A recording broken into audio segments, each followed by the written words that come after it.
Hello everyone, welcome back. Virus transmitted by an infected bat has turned 95% of humanity into vampires. The world is now ruled by people who have been turned into vampires. Vampires cannot go out into the sunlight. Their bodies burn to ash in a few seconds. Therefore, during the daytime hours, the streets are empty, but at night, when the sun goes down, the streets begin to come to life. Kiosks sell drinks that contain 20% blood.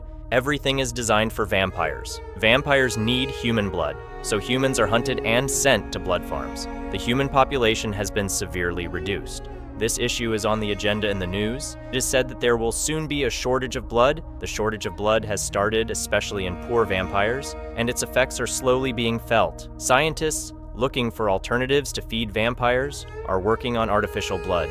Edward Dalton is the chief amatologist at the Brownie Company, a major blood supplier. He is deeply disturbed that humans are being captured, put on farms, and milked for their blood, but the company he works for is doing exactly that.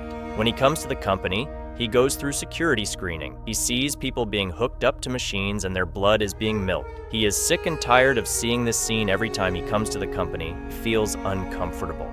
Boss Charles and his assistant Christopher attend a secret meeting with a member of the army and other high-ranking officials. In the presentation at the meeting, there is an image of a vampire sentenced to death. They conducted an experiment by depriving this vampire of human blood for a month. During this time, there was a major change in the frontal lobe of the brain of the experiment. The first signs of physical deterioration are that the ears begin to elongate. The deprived vampire begins to rapidly lose mental abilities such as logic, emotion, and speech. As the human population declines to 5%, the number of these creatures on the streets is rapidly increasing. If a solution is not found urgently, chaos may break out at any time due to starvation. Christopher tells them that they have a sample that works on monkeys, and they decide to test it under the supervision of the participants of the meeting. They inject the sample into the vampire, and the test goes well for a while, but suddenly the vampire starts vomiting and finally explodes. As Edward leaves his office and goes home, there are protests on the news about the lack of blood. He notices that his ears are starting to grow on the way. During this distraction, he fails to notice the vehicle coming from the opposite direction, and although he avoids a collision at the last moment, the other vehicle fails to stop and crashes. Edward goes towards them to help them, and the people in the car shoot arrows at Edward and wound him in the arm. These are humans, and they are fleeing from vampires. Just at this moment, police sirens are heard. Edward takes his car by convincing the people, even if it is difficult, and activates the windows that block the sunlight so that the inside of the car is invisible. He sends the police in another direction and saves the people. When he arrives home, Frankie, the brother he hasn't seen in months, walks in the back door. Frankie has joined the army and his mission is to catch people, but he and Edward don't see eye to eye on this. Frankie gives Edward a very expensive gift of 100% human blood for his birthday. Edward doesn't want to drink it. Frankie tells his brother that drinking pig's blood doesn't work for him and that it could kill him. Frankie offers him pure human blood. Edward refuses again, and they have a fierce argument. Edward tries to pour the blood down the sink. Frankie first stops him and then gets angry and breaks the person. Just as they are about to leave the house, one of the transformed vampires enters through the open back door and starts licking the blood off the cupboard. Frank and Edward are very tense, and the creature moves to the counter and tries to drink the last drops from the glass. Frankie attacks the creature, but the creature is too strong and throws him against the wall in one move, then turns to Edward, while Frankie gets up and attacks the creature again. With Edward's help, they manage to kill the creature, indicating that the shortage of blood is getting worse. The next day, Edward wakes up to a security alarm, and it's Audrey, one of the people he saved, telling him that she needs trustworthy vampires, that artificial blood is not a complete solution, and that they know of a better cure. Edward gives her a map to the meeting place and leaves. He starts walking away from the sunlight where he meets Elvis. Elvis used to be a vampire but has become human again, and when he asks how this happened, he catches his sister Audrey. It seems that Edward has followed Edward. Edward tries to stop Frankie, but Frankie has already called the security forces. Audrey somehow gets rid of Frankie, and the chase begins. They are running away in Edward's car, and after a great struggle, they manage to escape from the soldiers. As night falls, Elvis begins to tell his story. He was in a car accident and was thrown through the windshield. Daylight burned him during the ejection, but he survived because he fell into the water. When he came out of the river, he was no longer a vampire. They will try to re-establish this environment in a safe way. They go to a secret house where humans live. On the way, Edward can't stop looking at Audrey's neck. They stop the car, and Audrey gives Edward some of her blood. Edward at first refuses the blood, but drinks it for the safety of other people.